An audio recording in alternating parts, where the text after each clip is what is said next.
ধ্বংসস্তূপের ভেতর থেকেও যখন জীবন নতুন করে জেগে ওঠে তখন সেটাই আশার সবচেয়ে বড় প্রতীক।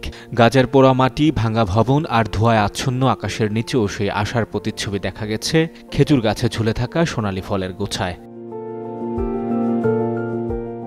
2 বছরের দীর্ঘ যুদ্ধ ও অমানবিক অবরোধের মাঝেও ফিলিস্তিনের কৃষকরা হাল ছাড়েননি। তাদের হাতেই যেন জীবনের পুনর্জন্ম ঘটেছে, যুদ্ধবিধ্বস্ত ভূমিতেও ফলছে সমৃদ্ধির ফসল। চলতি কৃষি মৌসুমে গাজায় প্রায় 25,300 টন খেজুর উৎপাদিত হয়েছে। গত বছরের 22,000 টনের তুলনায় যা এক বিশাল সাফল্য। মাঠে এখন শ্রমিকেরা মই বেয়ে খেজুর তুলছেন, অনেক ফল সাদা কাপড়ে মোড়ানো, পাশে চলছে ধ্বংসাবশেষ সরানোর কাজ। তবুও জীবন থেমে নেই, কৃষিকাজও নয়।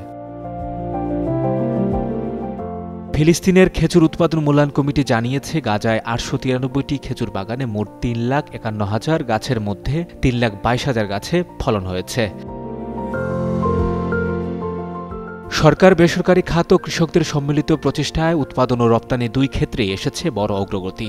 গত বছরই ফিলিস্তিন 35টিরও বেশি দেশে 16,000 টন খেজুর রপ্তানি করেছে, যা আন্তর্জাতিক বাজারে ফিলিস্তিনি খেজুরকে এক অনন্য ব্র্যান্ডে পরিণত করেছে।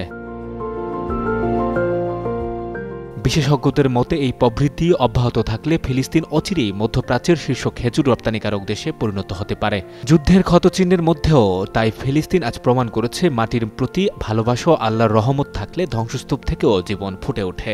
ক্ষুধা, দারিদ্র্য আর রক্তাক্ত লড়াইয়ের মাঝেও তারা হার মানেননি, বরং খেজুর গাছের মতোই দৃঢ়ভাবে দাঁড়িয়ে আছে আশার প্রতীক হয়ে।